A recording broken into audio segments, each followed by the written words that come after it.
All right, everyone. We are live again for some more GenCon interviews.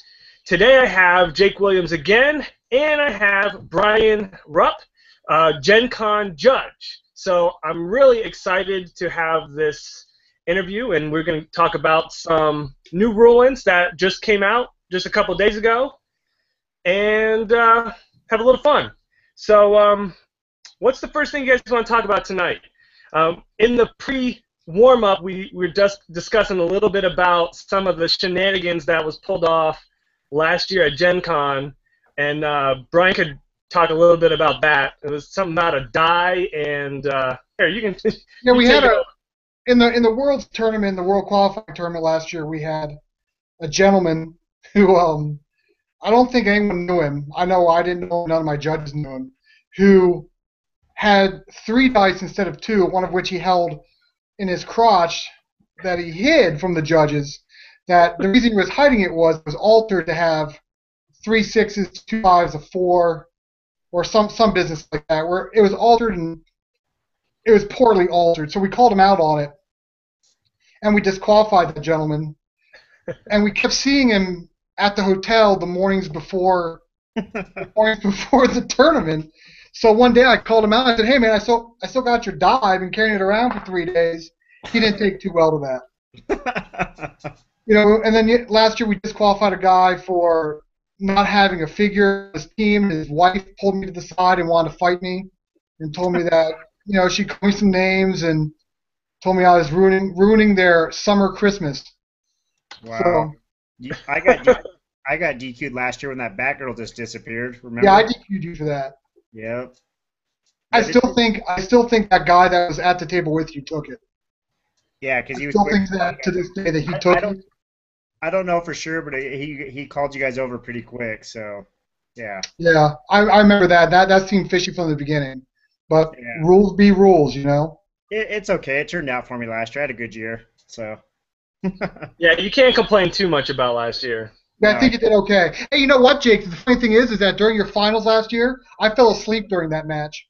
I think we all did. My number 2 judge took over because I fell asleep during the finals, the Golden Finals, because they were just so uninspired. I hope you do better this year. Thank you. I hate to have to fall asleep again in your match. Well, he did do that shenanigans with Talia, so that was a little bit mixed it up a little bit. Yeah, there's a little bit of dice in there, but it was interesting though. It's just I couldn't find anything that could beat that team, and so it just worked out for me. It was a good team. So, what do you think? Yeah.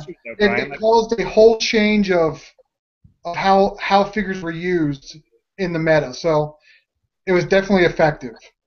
Yeah, I've had kind of a couple of things that I've played pop up on the watch list, it seems like. So, but it's not a bad thing, I'm always looking to expand things. What do you like this year? If you were playing, what would you play?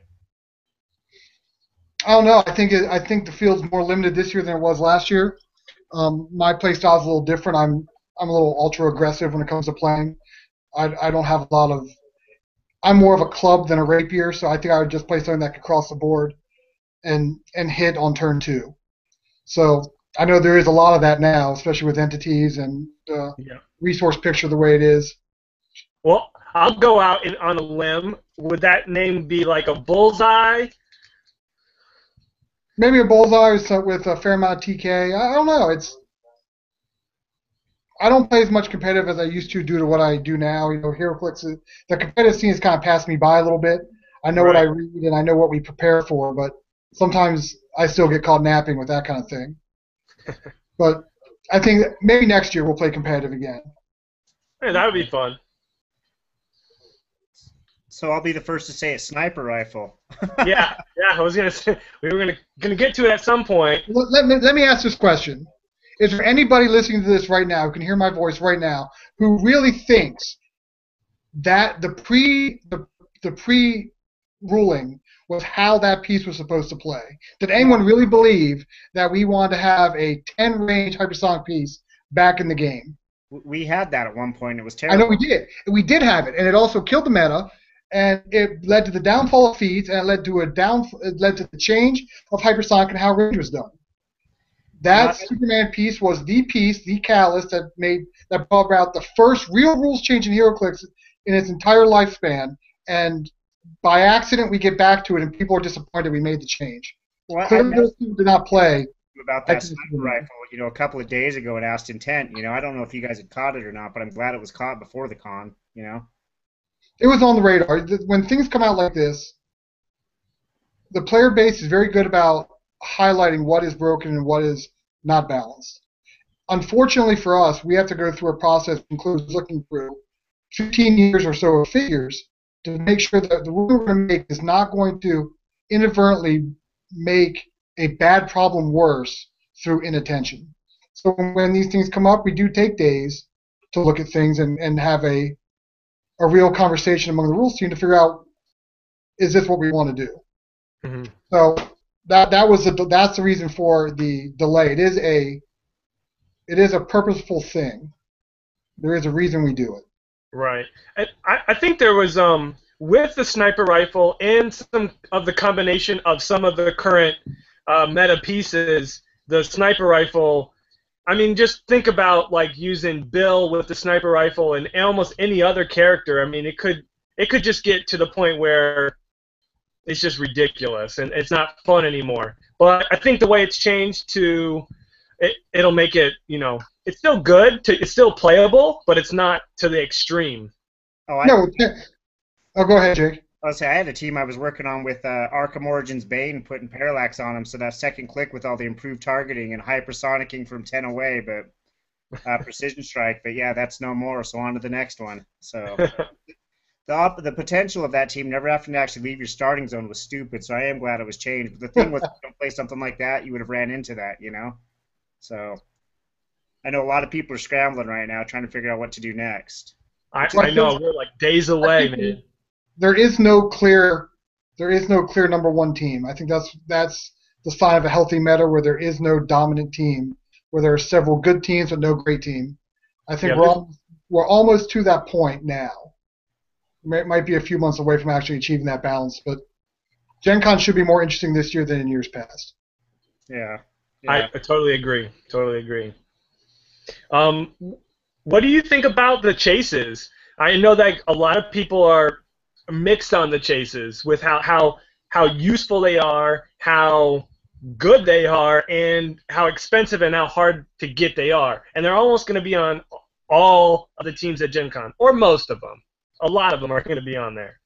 Well, we do have a player locally that has devised a team that does not use entities and does not use resources. Right. I don't think he'll win, but it's clever. I think, though, from a player standpoint, for the figure that you can only get one of in a case, do you want to be good or do you want to suck? Do you want an entity, or do you, for lack of a better term, do you want Calabac? So I think these chases, especially in the type of set it's in, is a very appealing piece. And it's better that we get them in this way than to get them in a mass release set. They're all amazing. They look amazing. The stats are amazing, so they're fun pieces. Well, a lot of people are making a lot of money selling those online, and I think it's keeping the game healthy by keeping that money moving, especially in the secondary market. Because I don't know what the percentage of meta players is to every other player, how many people play at your venue versus how many people play meta. But I know that number, the venue number is much higher than the meta number. So if your average guy at the venue has a chance to make $200 after spending 25 on a booster, I think that's good for everybody, especially if there's people out there willing to pay it. Yeah, you can't argue with that thought up front. I mean, I know in my local venue, there's some really competitive players and there's some casual players, but they all want and are really excited when they pull one of these chases. Like we had a Warlight month 3 last night, and I think we had like 26 players, and we had opened, I think it was like 4 cases, and we pulled 4 chases, and I tell you, every single one of them was excited with it, So, whatever it's doing, it's working. Even if they don't plan on playing meta, they like having the piece. They're fun to use. It's interesting. It's different, and yeah, I mean, it's pretty cool the way that it works, and it's pretty good. It's definitely the piece you want to pull. Unfortunately, for in our area, I've not seen one win a tournament yet, other than the Yeah. one that got. We slapped one on the Weaponer about 2 weeks ago. That worked out pretty well. Yeah, that works out really well. Oh, fitting on the Weaponer. Hey, spoiler alert for all you guys playing It's pretty good.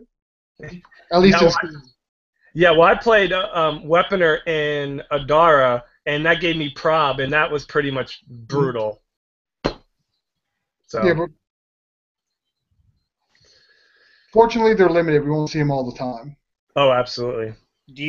How much do you think they're going to drop though after Gen Con? Do you think you'll see quite a bit of people, or do you think they'll hold their value? Well, I think they're still. I think when they become more rare, when you can't pull them anymore, and mix that fact with the fact that it'll be good for next year's Gen Con as well, the price may go up. But I don't know. It's hard to predict. It's hard to predict HeroClix prices. It's not. Yeah. There is no one thing that determines if these figures will hold their value or not. That's true. I think if I had them, if I was sitting on a bunch of them, I would hold on to them and try and sell them later. But who knows? Well, that's actually a good thought about that, because I know a lot of people are thinking, I'm just going to sell them really quick after Gen Con, but the idea that, in 4 months, you may not be able to get them, and there might even be worth more than that, because they're still going to be playable and still good. Well, I'm sure you guys all heard there are more tournaments on the horizon where these things are going to be able to be used. You still have your ROCs, you're going to have your WizKids Opens, you're going to have all these things that are going to be high-level tournaments. They're still going to be useful. The con season isn't 60 days anymore. Con season is now almost year-round. Yeah, so, definitely getting that way, which is good. Which is really good. I know a lot of players really like the idea of having tournaments year-round. Well, I think having tournaments year-round helps with the fall releases and the winter releases, because now they're not as anonymous anymore. Now you have to pay attention to those figures. What was Wolverine the X-Men released the week after Gen Con last year? Absolutely. I don't think we're going to see a lot of Wolverine the X-Men pieces other than Shatterstar at Gen Con this year. But had that set released 3 weeks earlier, the tournament scene may have been full with them.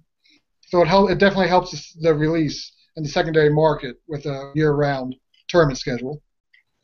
Hey, we have Flash coming up in November, so I'm excited for that. Yeah, I can't wait. Can't wait. Are you a DC or a Marvel guy? I think I'm a DC guy. Marvel has mutants, and I think we just camp those guys up. Can we just get rid of them? What? I like the mutants, man. Really? Sandra Kelly was right. Let's put them in a box. Man, I like the X-Men, and I like the Guardians of the Galaxy, and then I like DC. So. Did you hear of Guardians of the Galaxy before last weekend? Yes. Okay. I think I was like one of 5 guys reading the book before the movie was announced. I got a custom T-shirt I'm gonna be bringing to Gen Con, and tell me what character it's based off of when you see me, and you'll. Okay. Yeah. So. Okay, what else here? We talked a little bit about Gen Con. Is there more we want to talk about Gen Con? I mean, it's only like the... There's something I'd like to actually ask about. I know that last year Gen Con there was a lot of high stress. A lot of people were really nervous about what if I forget to dot this I, cross that T. And then when I get to Origins this year, it was such a friendlier environment. What has WizKids done to push the friendlier environment? Well, you have to understand that there's a difference between WizKids and the judges. Most of your judges 99% of your judges are volunteers. Okay. So last year we came in with the mindset it's going to be the biggest Gen Con ever. We had over 1,000 individual players, and we had to maintain law somehow. It was my first year in the big seat, and I had a whole new crew of head judges. So we were going to be hard asses and get it done. As you saw, Worlds went fine. There were some hiccups in the beginning, but we felt like at Origins it was a smaller venue, and now we know a lot of you guys. A lot of you guys know us, so you know what we expect. This goes into something I want to talk about later about community inside the HeroClix, inside the HeroClix game. But now when we come in, we say, fill out your army sheets. Almost everybody knows about what we want, and we're more looking for what you intended more than what you wrote down. So if you're off by a point on your build total, but you're still under 300, your build total is still legal. What's the harm in that? if everyone is on the same page, what's the harm? And at Origins this year, I think we discovered something we didn't know was there. And the background is there were some questions about dice, and I guess there's some guys that play HeroClix who live in their grandmother's basement who just spend hours and hours and hours rolling dice, trying to figure out which ones are balanced and which ones they can exploit. And some players felt that other players might have an unfair advantage because they live with grandma and she cooks for them and they roll dice all day. So in order to alleviate that concern, myself and Linnaean, whatever his name is, Charlie, and Carbon Rod, the other judge, got together and said, what if we just gave these cats dice? And one of us thought you guys would riot, and then the other two of us thought it might be okay. So we just threw it out there and said, let's just give dice. Let's just eliminate the problem and take Grandma out of the equation and just play some HeroClix. And it looked like it worked out. People were really happy about it. No one rioted. Our national champion almost had an aneurysm after he won, but that wasn't, that had nothing to do with the dice. But so we feel like we can go a little further and be a little looser with you guys because now you know pretty much what we expect. And I don't see any reason why the judge team for the bigger events would change up anytime soon. So hopefully this is something the judges and the players can grow a rapport together so we all know that we are still playing a game. Stakes may appear to be high. People do spend money on this to try and win. But at the end of the day, it's a game with people who all have this love of one hobby coming together for 4 days and not showering and rolling dice. And occasionally rolling dice that have 3 6s on them. So in the spirit of not showering and playing games together, we hope that maybe we can be a little looser at the tournaments, be a little more fun, call some more people out. I want to say this here. You guys did all notice that Ross Udis did not take a point at Nationals, right?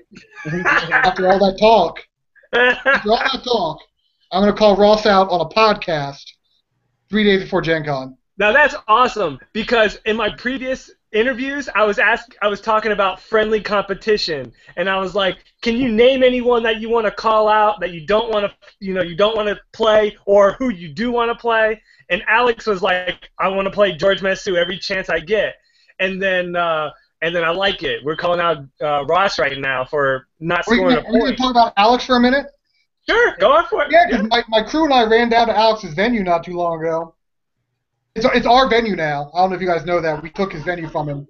Oh, Team Rubicon lost. So I think I also, so he has a very nice venue down in Northern Virginia. And we are in Maryland near Baltimore. And he graciously invited us down there to play at his venue.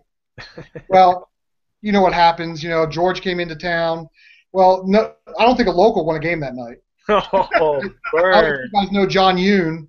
I think he's at a mental institution recovering from the beating. It's okay. He should be okay for GenCon. I think he's off the oxygen now. I think he's gotten back right. We love John Yoon and Andre and all those guys. But check it out. People want to talk about community. You know what? Over the past 3 years, I've learned a lot of these guys. I've gotten a rapport with a lot of the players in the HeroClix realm. And now we're traveling. My group's traveling. We went to Detroit and took their venue from them, too, at Uticon. Umicon, some whatever it is out there. It's Detroit. There's like 6 people there. When you say your crew, who's and George. There's 6 people in George. Yeah, and George. That's it. So who's in your crew, Brian? Who do you travel with when you play? Oh, man, we travel. Well, I have a group of degenerates I run with. You may have heard of us with the Troll Kingdom. We're kind of good at this game. Kind of good? We're kind of good. We've been banned from some venues. Oh, my God. That's not a lie. We can't go to Western Maryland anymore. We hear there's a sheriff looking for us. We've been to Northern Virginia. We go to Comic Store West in Pennsylvania. Very good venue, by the way. Very good people up there. Philadelphia, we go up there occasionally. We go out to Western Maryland. Mike Houghton has a venue out in West Virginia. We're gonna ambush that probably in September. He doesn't know what's coming. That's nice. Love it. We travel. There's like 8 to 12 of us to go out there, and some of the players are pretty new, but some of them are fairly experienced. We got like 2 XRAs on the team, and so it's just local guys. We're trying to reach out. Hey, can I pimp myself for a second? Yeah, go right ahead. We do after GenCon, we usually do a tournament. We give away a lot of prize support that the judges earn that all live in this area, and we call it I don't know what we call it, but we call it something that has to do with giving away con exclusive pieces. That sounds good. And when people come up to play these and play like at the Clicksathon event, team events, we meet a lot of people, and they come all the way up here to play with us. So we like to go out there and play with them too, and try and give back and try and be as good to the community as the community's been to us over the last at least 3 years. Mm-hmm. And hopefully, if you guys have a good venue within 100 miles of Baltimore, Maryland, send me a self-addressed stamped envelope, and Cholkin will come kick your ass off. I was just gonna say you're more than welcome to come to Melbourne, Florida, but might be out of your range. Well, we went to Detroit, and I understand there's some cats in Oklahoma that want an ass kicking too. But Florida, what's there? We got like some geriatrics and some geckos and stuff. We can beat that. Just bring it on, man. You know what? I'll say this: the place I want to go is Ohio, but it's Ohio. I like to go to Northeast Ohio and play them. I joined their Facebook page just to scout them. Oh, man. I think after GenCon we're coming for them. There's a venue that plays on a Monday night. We might show up there on the drive to Western PA. You're sending out daggers everywhere, man. I love it. Well, you know what? Hey, I had this reputation for being a dick and for being a villain. Why not be the villain and be the dick? If I had the reputation for it, I might as well do it and get the fun out of it. Well, you should take over Utah here soon, too. I should take over what? I said Utah. That's where Jake is. Yeah, I only have one wife, though. I don't know if I can get into Utah. You guys can all crash on my couch if you want. I've got a big couch. So there's the Team Rubicon name. What's your team's name? Oh, no. Team Rubicon's ours now. I own the rights to that now. Oh. Wow, this is new or something? What's that? Is this new? Because I just had an interview with them the other day. They seemed all like they were ready for GenCon, and they didn't change their name at that time. Well, they should have, because I think I bought them new T-shirts. Okay. We beat them so bad they probably forgot about it. It's probably one of those things where they buried it deep inside, and they're going to have to talk to a therapist 5 years from now and end up crying on a couch somewhere. Yeah. It's like that self-amnesia, like you force yourself to forget about it. I got you. It's a protective measure. The body protects itself. Yeah. I probably would forget about it, too, if it was that bad. That's funny. So I got a question about the community then that you brought up a second ago. How do you think the community is changing from what you saw a couple of years ago to like now? I mean, like with rules questions coming in, with like the overall knowledge of the player base. What are you guys seeing? Well, okay, I'll say this. You guys didn't take well to that whole rules thing. And I think that everyone needs to remember that, and this is me speaking as Brian, who is a private citizen. WizKids is a company that is doing their thing. They're doing company things. They're doing business things. Business things don't always necessarily, aren't at the beck and call of the customer. So when they're doing things and you're not getting answers, it might be because they're in the middle of something. So Sure. The rules thing, the whole coming off the realms was really made some people sassy. And I think that in the future, patience is a virtue. This is coming from me. There's the least patient guy on this call. But patience is it's not like people are just out there doing willy-nilly stuff. I hope there is a plan usually. I think it's best to trust there is a plan. But like community, you're talking about community. Like I said before, almost all of us come from the same background of some sort. We're all late 20s, early 30s, in some cases early 40s guys who spend a fair amount of money on little plastic dudes that we roll dice with. Sometimes those dice have 3 6s.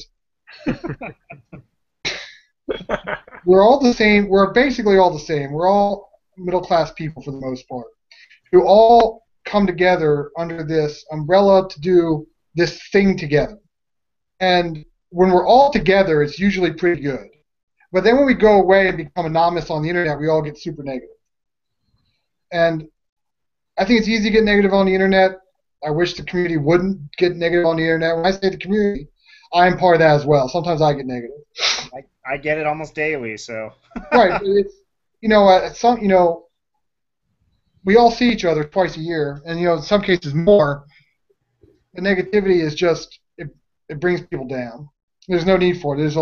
There's bigger things to worry about in life than 10 range hypersonic. Although that's a big deal, but I'd like to see the community be a little more forgiving of itself occasionally, a little more forgiving of WizKids, because WizKids is not an entity that is just. It's not this nebulous entity that exists only in corporate life. These are people who have a passion for what they do, and they do have a lot of skill and a lot of dedication. It's not like they're just hanging around drinking coffee, laughing at the internet when you guys talk. They do have a job, and they do it well. And the negativity sometimes is over the top. There's some people. I'll say this: there's guys on Realms who I will not bother to name them, but whose posts I don't even read anymore. I can see their avatar. I just keep scrolling because I know it's just negativity, and it does not serve the greater purpose. Right. I read a post today about what was it? Well, whatever. There's like 3 dudes on the Realms I don't even read anymore. Hey, if you come to the Realms dinner, I'll tell you who they are right there in front of them. About calling people on the internet, I'll call them out in person.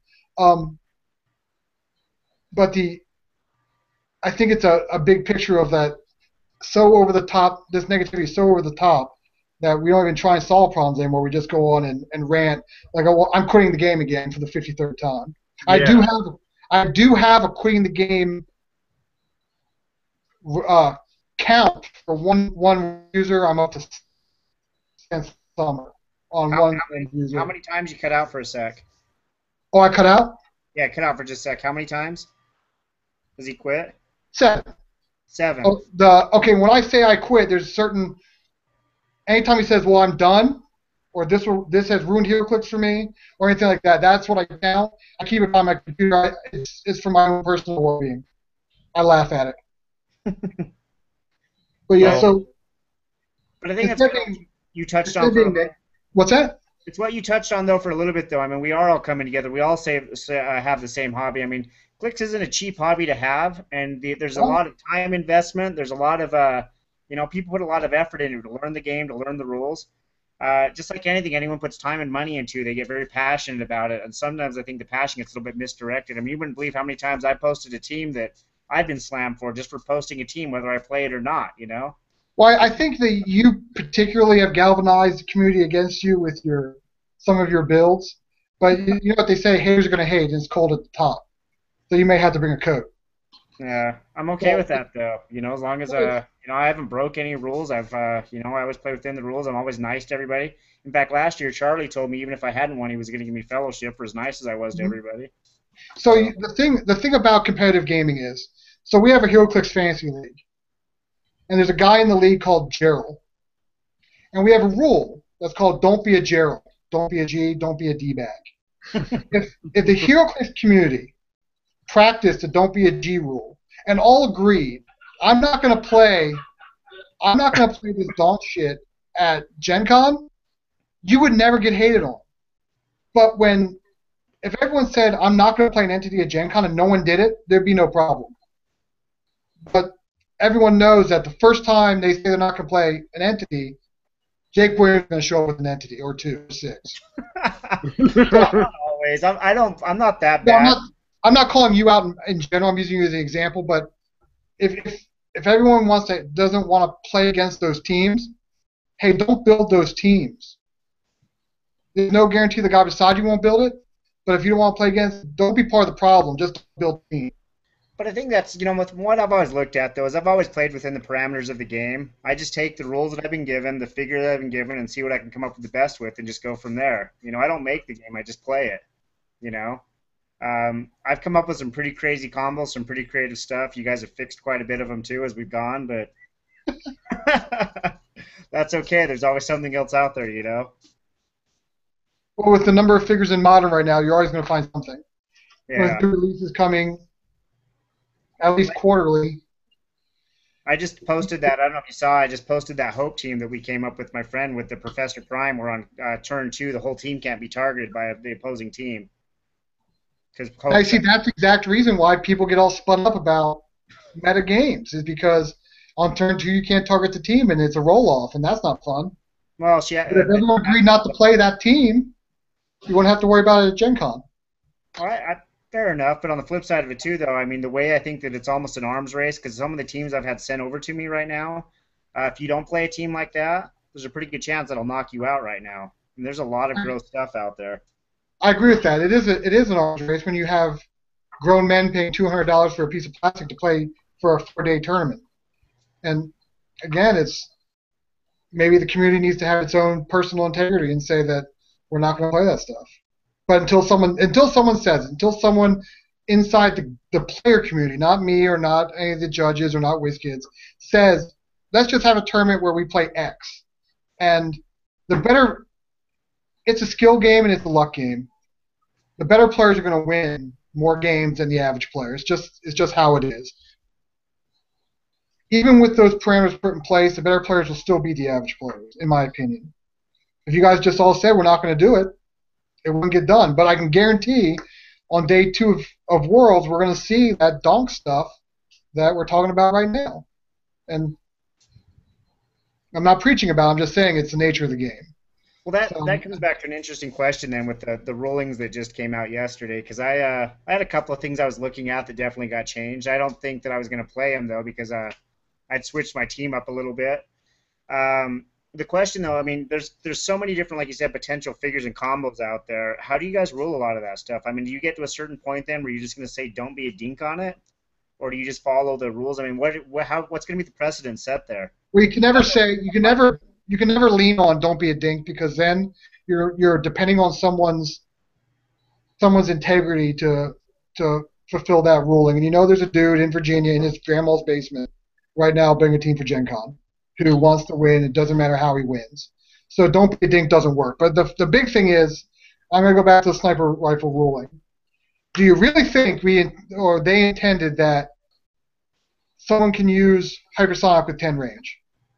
The intent of the rule and sometimes the wording of the rule don't necessarily match up.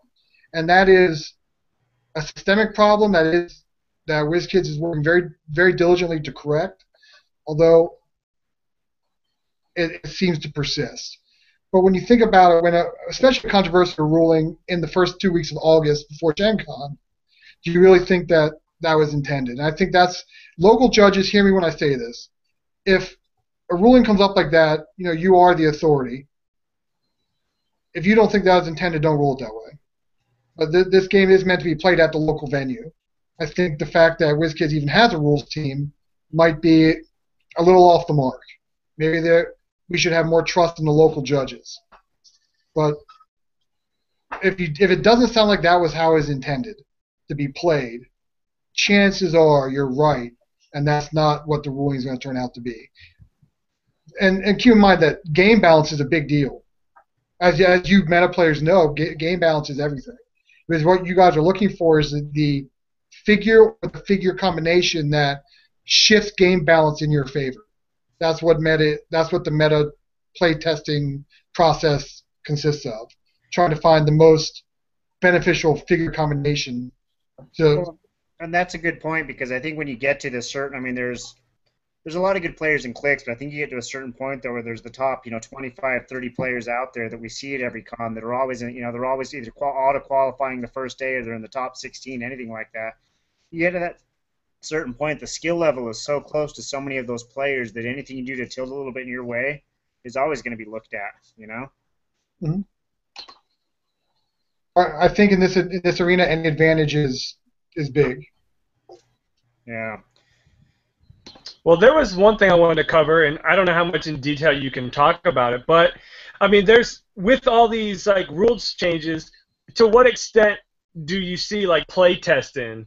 If you can even if you know anything about it, because like the sniper rifle, it came out as 10 and it was corrected, but it still was made originally, and then you have all the watch list. Basically the watch list is it's been play tested again to get fixed, and I don't know if you have answers for that, but the watch list did bring up a lot of questions, but it fixed the game, I would think.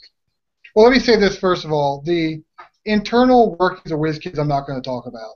Sure, yeah, of course. The very little that I know about it, I'm not going to talk about it because that is their thing. But I think that you, as a player, or in this case you, Ryan, should ask the question: Do I think that these guys take this seriously? I do, and I'm sure you do. And so they're putting out a game that's been around for almost 15 years. Absolutely. I think they have a process in place that does play testing and does thoughtful review of the product they're putting out. You don't last 15 years in the collectible game community by winging it.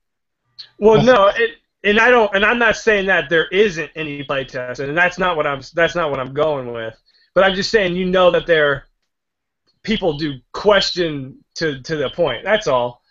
Well, no, I understand that, and I see it on the realms all the time. Yeah, that's what I'm coming at. Yeah, just those questions. I think sometimes I think when, like, we'll go back to last year this time when Spiral was previewed and people were asking, did they even playtest this cat? I can tell you this. I was in my living room saying, did they even playtest this? That's exactly. Did these guys read? So and I was the RA at the time, so it was sometimes things slip by because you have a change in rules language from year to year. There's a lot that goes into it. So right. Well, wasn't like in the finals, on like all of the championship matches, isn't the designer or the guy that designs the figures is right there, and the idea is to see what is breaking the game. I don't know if the design is necessary. Well, I mean, I'll tell you this: we do a lot of metrics on what is played at nationals and worlds. On the van ride home from Origins, I had a dude sitting in the back of the van, just counting figures. How many times did this figure here in the top 32, in the top 64, in the top 16, the top 8? We had a guy doing the math. We know exactly what the breakdown was per resource, per figure, per starting line, the whole nine. So yes, and that is pushed up the chain. That's looked at by guys smarter than me who tear it apart and put their engineer brain on it and start working on the next year's stuff. So that does happen. What that process is, I have no idea. Right. But that does occur. So I don't know, but when people are standing around watching a last match, I don't know what they're thinking. I think a lot of us are thinking is, why does he keep touching his nose like that? So get out of here, bug. So I don't really look around about who's standing around and who's spectating on these events. Well, let me ask a question then about if you guys track stuff like that. I asked the question, Dave, do you really think it's possible right now for a team that, because I mean, a lot of people are complaining about the dollar amount for entities, resources, figures stacking up. Do you think it's possible right now for a team to go out there and win that you could spend, $50, $60 on to put together? Is it possible? Sure, it's possible. Is it likely? I don't think so. There's a reason figures reach a certain secondary market value for a reason. Either they're someone's favorite figure, or they're really good on the table, or for whatever reason maybe they're very rare. In the competitive venue, or excuse me, in the competitive arena, I think there's only so many possible combinations of things that win consistently. Anything can win. You can go out there with a whole team of Big Berthas and win. Whether or not you're going to do it at Worlds is another thing. Sure. I play Moloids at my venue, and I win occasionally with them. I don't think I'm going to win any games in a Golden Worlds with Moloids. So, that being said, I think we'll see some surprises in the top 16. I think Day 3 of GenCon will be about entities and about who can manage the resource the best.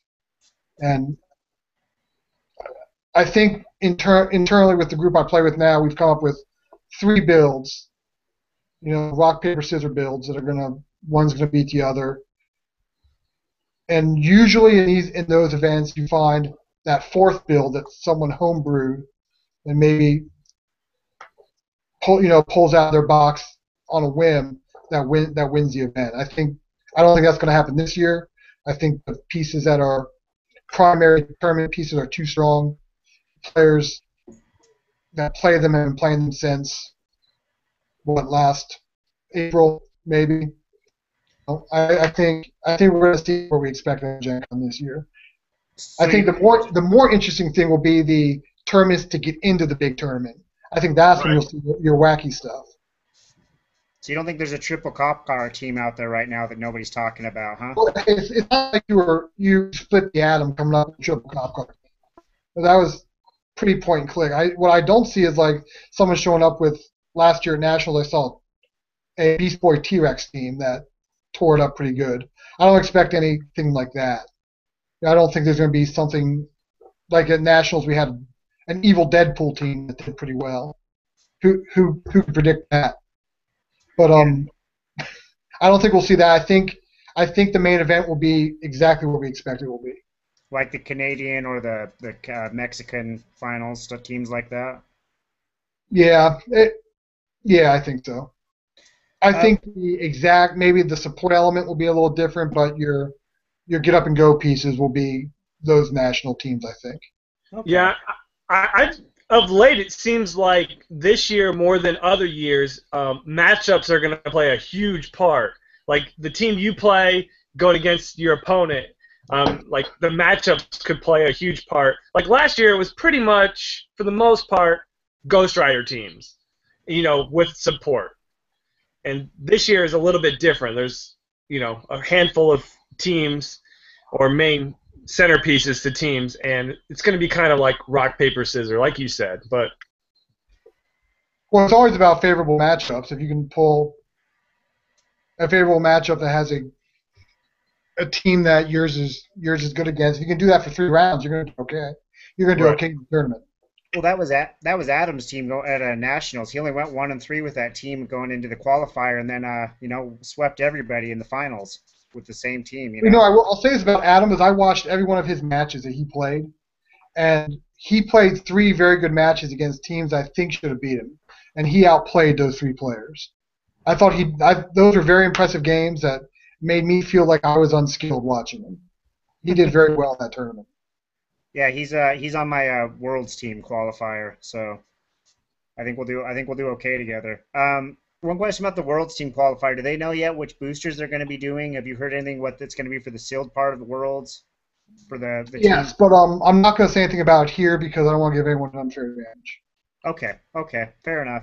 Yeah, that's fair enough. And then why did they not do gold? Do you have any ideas why they didn't do golden this year? Just wanted to go right to the team, or I don't have any idea why they didn't do it, but damn, you rolled 3 dice. The winner. I don't think golden's a popular format.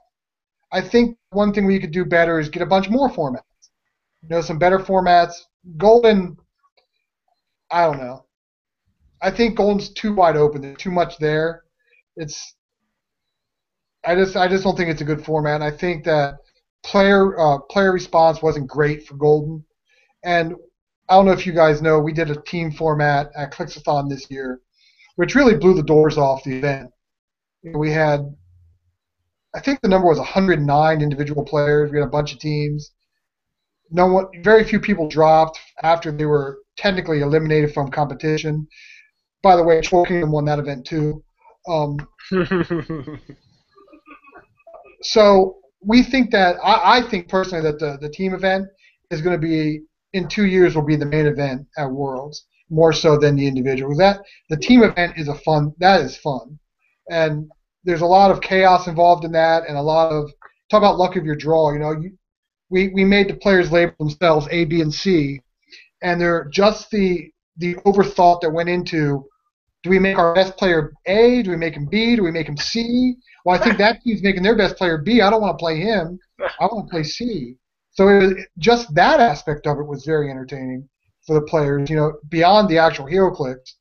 So I think that format, once it gets widespread exposure, is going to be the format people come to play at the big events. Could you just reiterate what that format is and what the like? So you have three players to a team, and Right. then you could probably explain it better. I just fumbled through it.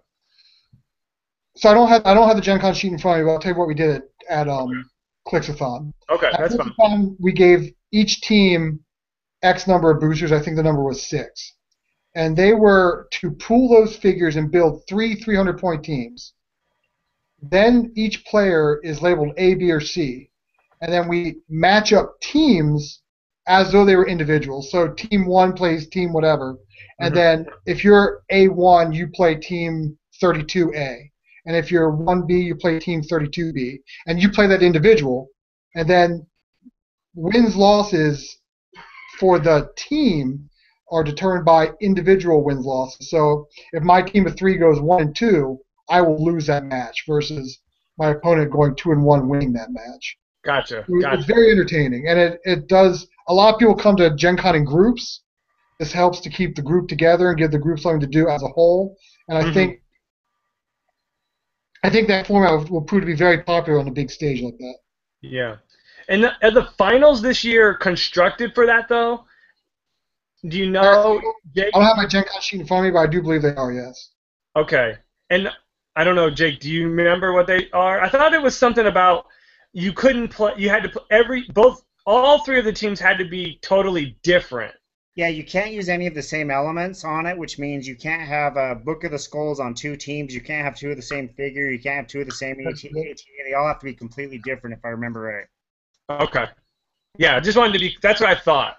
So, this should be fun. I think I'm excited for that, and yeah, should be a lot of fun, even if you don't make the finals, to watch how the finals shake out, because there's going to be, 3 good players mixing it up, and it could just get wild, and it's pretty cool. But it's better when 3 average players are mixing it up than 3 good players.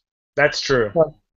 And that's the thing is that with a team event, you don't have to have 3 hammer players to win the event.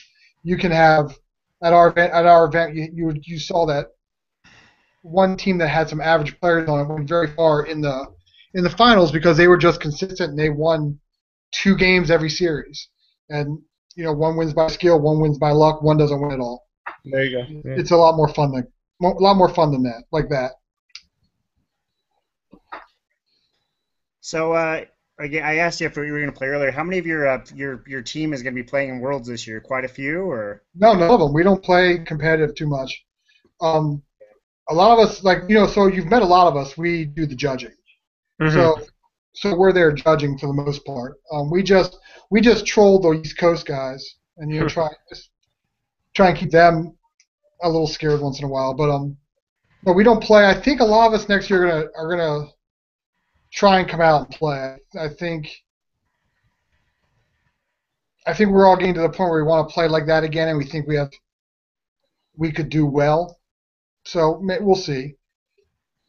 I'd like to see if it was. I think if there was a sealed championship, I think all of my guys would play because I think sealed's a lot more competitive.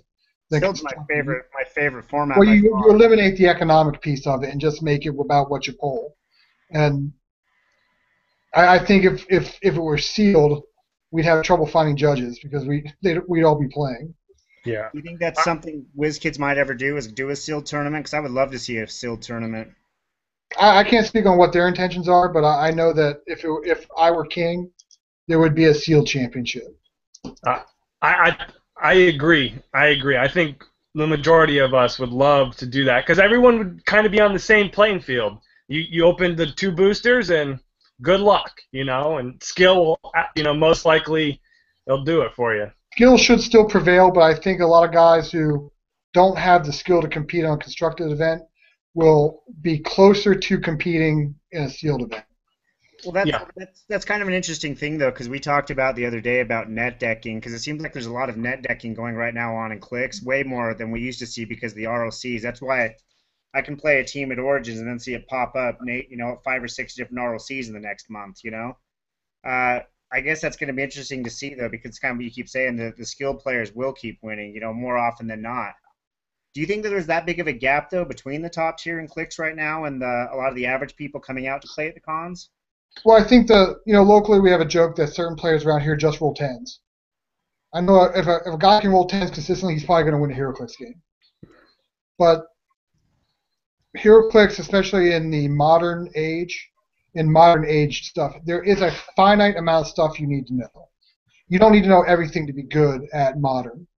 And I think that the decks you see, net decking, to use the term you use, when you net deck, you really pare down what you need to organically know. Because someone's already done it. Someone's done the play testing for you. Someone's shown you it can win. So you don't need to be terribly creative. Now, a lot of what separates really good players from average players is the fact they can build a really good team. A lot of players we have locally like to play what they like to play. For example, I like to play the Thunderbolts, and they're never going to win competitively. But I play well. But if I had someone to build a squad for me, I could probably do okay. Well, you guys are building these teams for your competition. You guys put these things out in ROC, that win, that are super effective. They see, wow, this is super effective. I'm going to use it against the guy who designed it at Origins or GenCon or whatever other tournament that they're playing in. So I think it's kind of poetic that the people who are building these really, really efficient teams are seeing their own baby across the table for them at GenCon. But that being said, that's the nature of the beast because there is a finite number of figures you get to choose from, and some are just better than others. And they're going to, for example, like I said earlier, Bullseye. Bullseye is just good. It doesn't matter what the format is, and he's going to show up. It doesn't take a world champion to tell you that he's super efficient. So when he comes out and he's on a lot of winning teams, you're going to see him. I agree with that. I guess that's the thing, though, that has been interesting about the ROCs, though, is we've, talking about those certain figures, because we've definitely seen the same 8 to 15 figures, roughly, depending on the tournament, showing up. New Mutants, Copycat will show up at a tournament, Bullseye at this one, Iron Pharaoh with that one, 25-point Bizarro with this one. You're really starting to see it, filter back down. I guess that's what we were talking about earlier, where you will see, the final should be a lot of the same types of teams. But I still am in the mindset that something completely new, or at least that hasn't won before, is going to show up and do it this year. Right, there's always that wild card team, but I think if the ROC wanted to be a little creative and alter its event format and say that, try and make an event that eliminates figures like that, maybe limit it to a point value or certain keywords or whatever, I think you can eliminate the net decking at those events by narrowing your format a little bit. I think it'd still be fun for everybody, but I think you would have a more competitive scene. Yeah. No, I understand that. When do you guys get into town? Wednesday-ish, I guess? You guys Yeah. Sunday? Okay, so, getting my guys out the door is like herding cats. So I have them showing up at the doorstep at 5 o'clock Wednesday so we can drive out, so we can be there at a decent time. But, come on, man. These guys are married and stuff. They're not going to get out the door. So I hope to be there Wednesday night. I think we're renting a house downtown, so I think we should be walking in 8 o'clock at the latest. But hopefully Wednesday night. Okay. Sounds good. You have to tell people about GenCon or right. predictions? What's that? Hey, GenCon's happening. Hey, there's this thing in Indianapolis. I don't know if you guys heard about it. It's called GenCon. I think it's next week. Yeah, might be. Might be. Yeah. Well, you know what? It's been great having you two on. It's been great to listen and be able to just take it all in. And maybe we can have you guys on again and talk about what kind of shenanigans happened at GenCon maybe a week or two after GenCon, if that's up to it. Well, I think that'd be fun. You know what we need at GenCon is we need like a guy following judges around with a video camera. Well, when I get knocked out, maybe I can. Up some judges because I think you guys would be stunned on some of the stuff that goes on. You know who we need to mic up? We need to mic up my sandwich runner too. He's kind of incompetent. I say that because he's sitting out in my living room right now. I can hear him laughing. Yeah, he's a fuck up. And then one last one. The guy that was caught cheating dice. He's permabanned, right? Okay, I would know that guy if I saw him in Africa. If I saw that dude on the moon, I would know who he is. I have his dice. Come with me to GenCon. If you guys want to take pictures with, it'll cost you $2. I'd be, my God. I would be stunned if he shows up. I'd be stunned. Okay, someone out there watching this knows who that cat is. If you know who he is, please send me a message on Facebook. Let me know his name, because I have it written down. And God's honest truth, I left my bag in the hotel last year with his name on it. So if you know who he is, just send me a message. I'll buy you a sandwich when we get to GenCon. But I'll be surprised if he shows up again. I don't think anyone ever gets permabanned, but I think if we see him, we're just going to have to sit him down and break it down to him. No dice in your crotch this year. You have to search him every morning. To make sure. Well, okay, I'm not searching him. Maybe you are into that, but I don't know about that one. Yeah. Well, thanks, Brian. I appreciate you coming on with us. Hey, it's no problem, guys. Yep. All right, well, we're going to end it for tonight. Hope you guys enjoyed it. It was a blast. And thanks again, Jake and Brian. And I'll see you guys in a couple days at GenCon. Yeah, All right, man, thanks for having me. Yep. Thank you.